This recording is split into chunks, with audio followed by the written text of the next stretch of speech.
Radio Publique Africaine.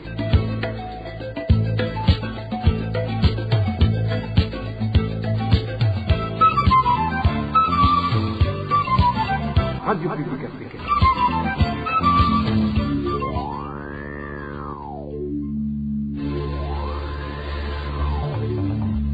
C'est le moment de suivre le journal parlé en français.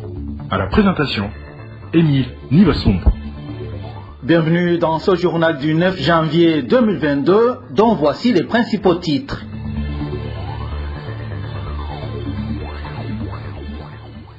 La communauté est-africaine veut réduire les heures de contrôle sur les aéroports et les frontières des États membres en mettant en place une base de données commune sur les tests et les vaccinations sur la Covid-19 pour les voyageurs. Une réunion relative est prévue demain. Vous aurez les détails tout de suite. Et les bouchers d'Ondora, c'est dans la province Cibitoke, sont en grève depuis 5 jours. Ils contestent le prix de vente de la viande fixé par l'administration locale. Et les combats entre l'armée burundaise et le mouvement rebelle Red Tabara se poursuivent en République démocratique du Congo. Certains habitants de la province Cibitoke, frontalière avec la RDC, parlent des cas de désertion et des problèmes de ravitaillement au sein de la FDN. Témoignage à suivre tout de suite. Voilà pour le sommaire. Le développement, c'est tout à l'heure.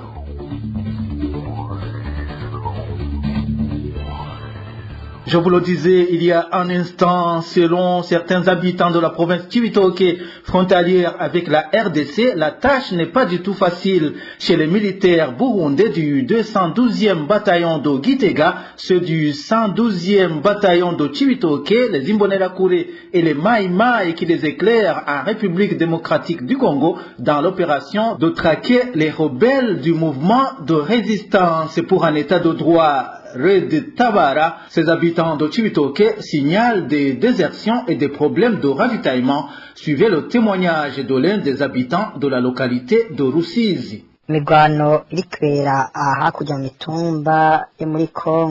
Les combats qui se déroulent sur les collines qui surplombent la plaine de la Rusizi en République démocratique du Congo seraient menés par les soldats des bataillons des 112 et 112 venus respectivement de Gitega et Cibitoke avec des Imbonerakure. Comme éclairèrent les Maïmaï, ces combats ont fait fuir nombreuses personnes, surtout les migrants burundais, à la recherche de l'argent. Lorsque ces migrants essaient de fuir, les Imbonerakure procèdent à leur arrestation et ils les spolient de leurs biens. S'ils ne sont pas tués, ils sont alors conduits à la documentation de Cibitoke.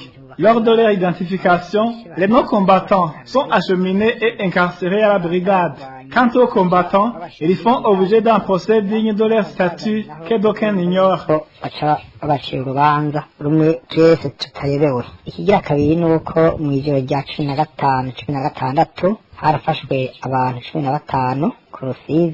Deuxièmement, dans la nuit du 15 au 16, 15 personnes ont été arrêtées au bord de la rivière Rusizi.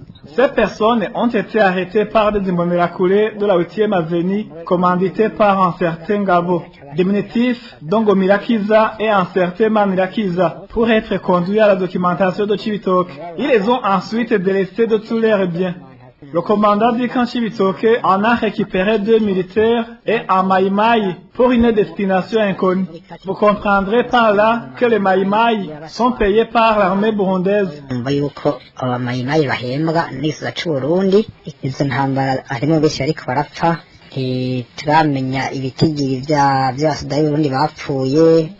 Nous ne savons pas le bilan de soldats burundais qui sont morts, encore moins ceux d'Red Tabara. L'évidence est qu'il y a 2 gens qui sont en train de mourir sur le champ de bataille. Troisièmement, 2 militaires sont partis au Congo en provenance d'ici avec des Imbonerakure. Ils ne sont pas ravitaillés en vivres. C'est le commandant compagnie ou bataillon qui possède de l'argent en dollars et francs congolais pour nourrir ses soldats. Malgré cet argent, le front est loué des sources d'approvisionnement et les soldats manquent de vivres. En date du 29 décembre, c'était un vendredi. 50 militaires sont partis en RDC pour les ravitailler en munitions. Chacun partait avec 30 kilos de munitions. Les militaires qui étaient de l'autre côté ne disposaient plus de munitions. kuko abari hakurya amasoro yari yabaheranye. Puisque nous parlons sécurité, il y a recrudescence des vols dans les ménages de la zone Rumongue, c'est dans la commune et province Rumongue. Les habitants de cette zone suspectent des Imbonerakure qui font des rondes nocturnes. Les détails avec Dani Claire et la Trouve. Certains habitants de la zone Rumongue font savoir que les localités les plus menacées par ces vols sont le quartier Swahili, Wilimba, Nyabihanga et Mugomere. Selon notre source, les habitants de ces localités suspectent des Imbonerakure qui font des rondes nocturnes. De plus, après 19h, ces Imbonerakure malmènent des conducteurs de motos. Des fois même, il y a des motos qui saisissent et conduisent à la brigade. Celui qui est souvent dans ces rondes et qui est leur chef est un certain Aruna. Il y a aussi le prénommé Alexis. Aaron aussi travaillé avec eux, mais pour le moment, il n'est pas au Burundi. Il a fui. Ils ont commis un vol et il s'est avéré qu'il était dans Sokou. Nous avons appris qu'il a fui depuis la semaine dernière. On dit qu'il est au Kenya. Ils ont volé dans plusieurs ménages. Ils ont également passé à Taba un conducteur de moto-taxi, Tino Dogasongo, originaire de la province de Gitega. Ils l'ont trouvé à la 2e avenue. Quand ils rencontrent un motard pendant la nuit, ils le dépouillent de tout ce qu'il possède. Les victimes sont nombreuses. Les ménages dans lesquels ils ont volé sont nombreux aussi. Ces habitants révèlent que les administratifs n'aident pas les victimes, même si elles portent plainte. Ils demandent que la sécurité soit assurée par les forces de l'ordre. On se plaît parce que ces personnes qui font des rondes nocturnes frappent des gens à leur passage et ils volent aussi leurs biens. Même si tu t'adresses aux administratifs, personne ne t'écoute. Nous demandons que la sécurité soit assurée par les forces de l'ordre. Pourquoi ce ne sont pas les policiers qui font ce travail? Ces Imbonerakure persécutent des gens paisibles. Nous sommes très étonnés de ces vols dans les ménages alors qu'ils font des rondes nocturnes.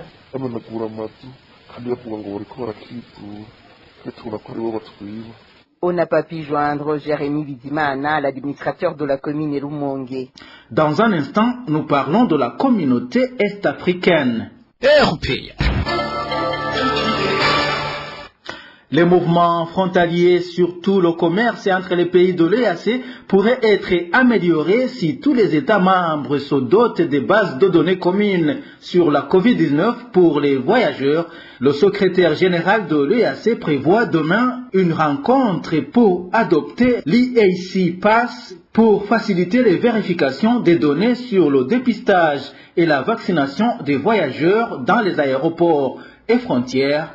Les détails avec Eric Nyonzima. Dans le but de faciliter le mouvement d'entrée et sortie sur les frontières des pays membres de l'IAC, Peter Matuki, le secrétaire de l'IAC, prévoit la convocation d'une réunion des ministres de transport et de la santé de chaque pays membre de cette communauté à travers la page internet de l'IAC. Le secrétaire de l'IAC indique que l'objectif principal de cette réunion est d'examiner l'adoption de l'IAC Pass, un système harmonisé pour faciliter les mouvements transfrontaliers pour mettre fin aux afflux persistants de trafic frontalier qui perturbent le commerce intra-IAC à cause de la COVID-19.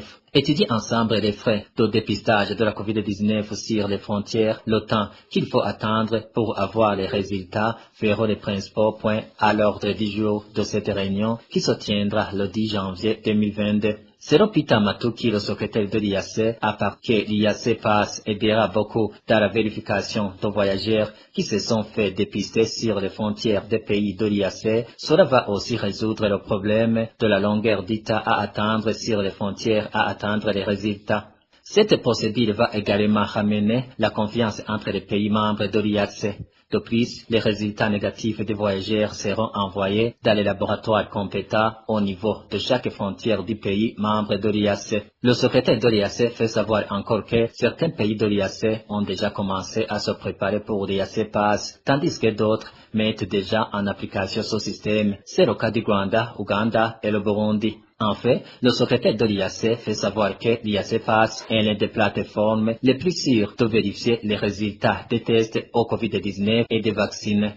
Dans la page éducation, le mémorandum des syndicats des enseignants adressé au gouvernement, nous vous en avons parlé hier, révèle plus qu'une réalité dans le but de promouvoir l'éducation au Burundi, constat fait par un expert en éducation. Professeur Libera Ntibashira-Kandi déplore l'anarchie et la mauvaise organisation qui prévalent dans ce secteur de l'éducation. Suivez plutôt professeur Libera Ntibashira-Kandi. Le contenu du mémorandum est une pure vérité qui est d'ailleurs reprise dans plusieurs écrits et rapports. Je donnerai l'exemple du rapport d'évaluation de l'école fondamentale produit par un cabinet d'audit burkinabé en avril 2021. Ce mémorandum des syndicats vient donc en appui aux différentes propositions déjà soumises au gouvernement burundais par différents experts. Ce mémorandum vient briser le silence des syndicats, des enseignants, par rapport au délabrement du système éducatif burundais dans son ensemble et surtout aux accusations contre les enseignants qui sont responsables de la détérioration de la qualité de l'enseignement au Burundi. Et pourtant, tout observateur avisé sait très bien les conditions de travail des enseignants burundais, qu'elles sont déplorables. Organiser un test de niveau à l'endroit uniquement des enseignants est contraire à la loi burundaise, comme d'ailleurs c'est bien souligné dans le mémorandum. Le fond du problème est comment la formation initiale des enseignants au Burundi est organisée et comment les enseignants sont recrutés. Organiser un test de niveau à l'endroit des enseignants, c'est reconnaître d'une certaine manière que la formation initiale des enseignants et leur recrutement sont biaisés. Si les enseignants ont reçu une formation initiale de qualité et s'ils ont été recrutés sur base des compétences, le test de niveau n'a plus raison d'être. Le grand problème au Burundi est que toutes les mesures et toutes les réformes, peu importe le secteur, sont décidées par un petit groupe constitué par quelques ténors du parti au pouvoir, sans compétences ni expertise requise, sans même se référer sur les nombreuses recommandations des spécialistes de la question. Toujours en page éducation, le gouvernement du Burundi devrait trouver solution à la question des enseignants vacataires qui viennent de passer 6 ans sans toucher les primes d'encouragement. Réaction d'Emmanuel Nibizi, vice-président de la Ligue ITK. Selon ce défenseur des droits de l'homme, cette situation entraîne une détérioration de la qualité de l'enseignement au Burundi. Suivez Emmanuel Nibizi. La Ligue burundaise des droits de l'homme ITK a appris avec grande inquiétude le fait qu'il y a des enseignants vacataires qui viennent de passer plus de 6 ans environ sans avoir touché les dû, qui lui permettent de continuer à travailler et de satisfaire ses besoins les plus fondamentaux. Nous avons appris qu'il y a certaines écoles, surtout celles de la mairie de Bujumbura, qui ont déjà payé les vacataires et nous encourageons d'autres, ministère de l'Éducation, à vider la question du non-paiement de ces vacataires dans d'autres écoles se trouvant à l'intérieur du pays. C'est une grande inquiétude où cela a pour conséquence que la qualité de l'enseignement donné par ces enseignants qui travaillent dans le mécontentement, on doute de l'enseignement qu'ils donnent. Ils sont frustrés, ils sont mécontents. Et la conséquence est sur les élèves qui ne reçoivent pas cet enseignement de qualité parce que les enseignants ne sont pas motivés. J'encourage ces enseignants vacataires à poursuivre les activités et tout en demandant dans la sérénité et les dû de s'asseoir avec les responsables de l'enseignement de l'éducation au niveau du pays. Pour clôturer la page éducation, parlons de la sécurité pour les élèves de la mairie de Bujumbura qui traversent les différentes routes à pied pour aller à l'école qui n'est pas du tout bien assurée et des accidents peuvent survenir à tout moment. C'est le constat du journal La Voix de l'enseignant qui précise que seulement à quelques endroits, il y a des policiers qui les aident à traverser ces voies routières. Les détails avec Elvis Nyomongere. Tous les jours de travail, dans l'intervalle de 6h30 à 8h à mairie de Bujumbura, se manifeste un mouvement de bousculade des gens qui se rendent au travail, d'autres à l'école. C'est le journal de la voix de l'enseignant. La circulation peut causer des accidents pour les élèves. Ces derniers sont obligés de traverser les routes pour atteindre les écoles dans les filiales de la mairie. Il n'y a pas des agents de la police et de la protection civile pour aider ces élèves à franchir la route.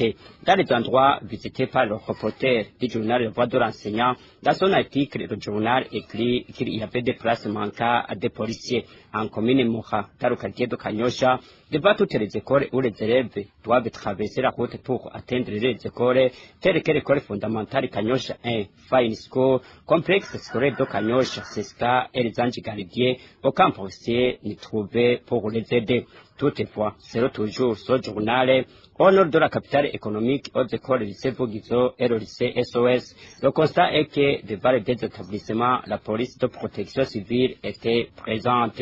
De même qu'à la gare du Nord, où passent beaucoup d'élèves qui fréquentent les différents établissements des quartiers Kamenge, Kigobe et Gihosha. Certaines écoles de la mairie de Bujumbura se débrouillent pour assurer la sécurité des élèves, poursuit le journal La Voix de l'enseignant.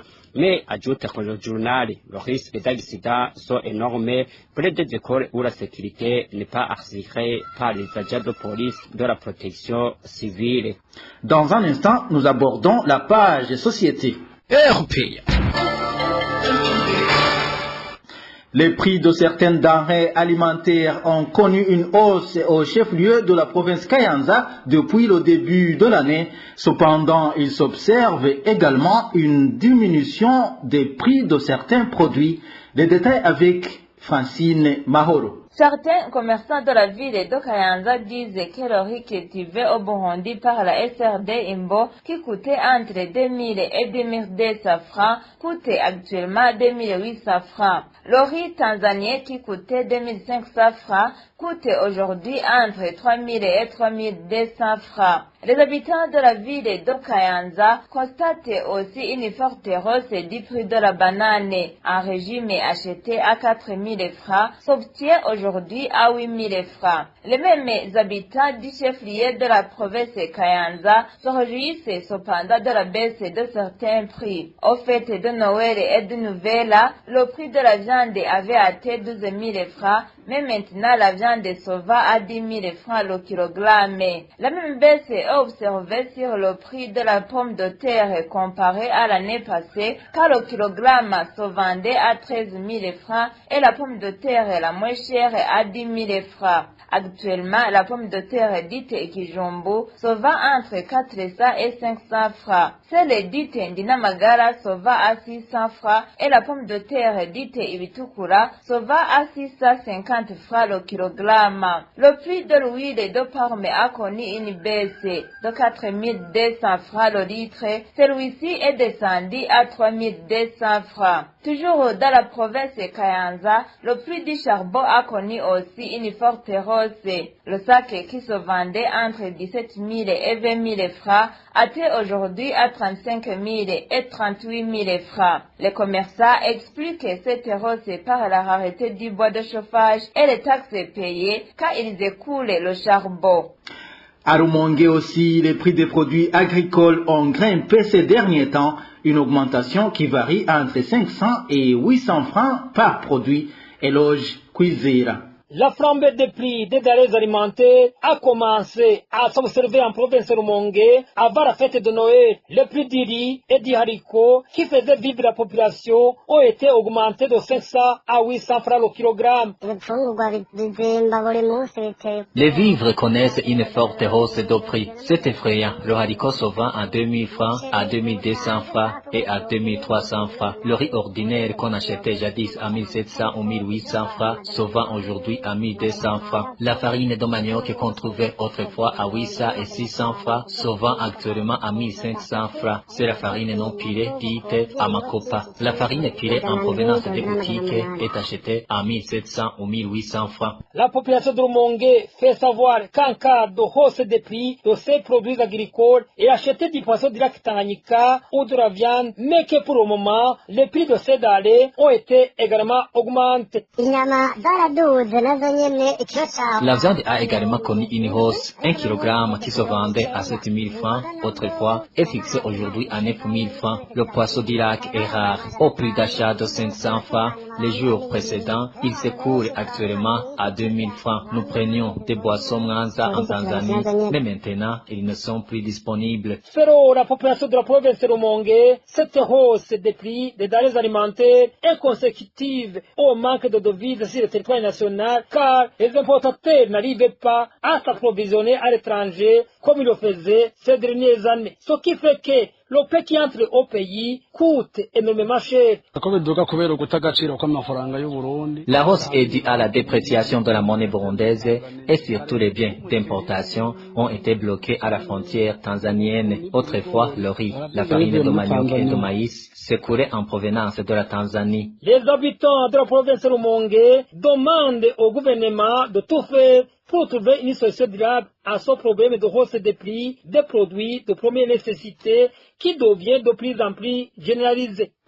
Je vous le disais dans les titres, les bouchers du marché d'Ondora en commune Bukinanyana, nous sommes dans la province Chibitoke, observent un mouvement de grève depuis mercredi. Ces commerçants s'insurgent contre la mesure de l'administration communale qui leur impose un prix de vente de 8000 francs par kilogramme de viande. Emmanuel Niungeko nous en dit plus. Les activités d'abattage des vaches au marché d'Ondora en commune Bukinanyana de la province de Chibitoke ne se déroulaient pas convenablement depuis mercredi dernier. Ce vendredi, aucune vache n'a été abattue. Cette situation est consécutive à la décision prise par l'administrateur communal en fixant le prix de la viande de vache à 8000 francs burundais le kilogramme. Selon ces commerçants, cette mesure est tombée sans qu'ils aient été consultés. Le marché de vaches d'Ondora est un lieu de vente des vaches en provenance des autres provinces du pays et du Rwanda voisins, mais depuis un certain temps, ce marché n'est plus approvisionné comme avant. De surcroît, ces bouchers expliquent qu'avec la mise en application de la politique de stabilisation, ils ne peuvent pas trouver de vaches à abattre pour vendre à ce prix dicté par l'administration communale. Cette dernière indique toujours que ces citoyens n'ont pas pensé aux difficultés qu'ils rencontrent pour trouver des vaches à abattre pour le moment. En général, dans notre localité, les vaches provenaient du Rwanda, mais ce n'est plus le cas. Et puis, avec le système de stabilisation, les vaches sont devenues très rares et sont pas seulement en Ndora et d'autres ont été vendues. Il y a celles qui provenaient de Mugamba, mais actuellement, on n'en trouve plus. C'est pour cette raison que ceux qui en possèdent encore les vendent à un prix extrêmement élevé. Comme les bouchers trouvent qu'ils ne pourront pas récupérer leur capital, ils préfèrent laisser tomber et ça devient un problème. Les bouchers exerçant sur le marché d'Ondora regrettent que la mesure de l'administrateur ne soit pas référée au prix de la viande dans les autres communes de la province Chibitoke. Ici, les exemples donnés sont ceux des marchés de Buhaïra dans la même commune de Bukinanyana, au chef-lieu de la province, et à Rugombo comme à Mugina, où le prix d'un kilogramme de viande varie entre 9 et 11 000 francs burundais. Ils demandent alors que le prix de viande soit fixé au moins à 9 000 francs par kilogramme pour ne pas vendre à perte. À ce propos, la rédaction de la RPA a contacté Christian Hurikiye, administrateur de la commune de Bukinanyana, mais son emplacement au moment de l'appel n'était pas favorable pour mieux nous entendre. Terminons ce journal par le sport. La Coupe d'Afrique des Nations 2021 a démarré aujourd'hui avec le match d'ouverture qui oppose en son moment le Cameroun, pays organisateur, au Burkina Faso. Dans cette poule A, l'Éthiopie et le Cap-Vert vont également croiser le fer. Il faut signaler qu'aucun pays de la communauté est-africaine n'a décroché le ticket pour participer dans cette compétition africaine de football. Et voilà, c'est par ici que nous mettons un point final au journal du 9 janvier 2022. Merci à vous tous qui nous avez suivis. Émile Nivasumba, j'étais à la présentation. Au revoir.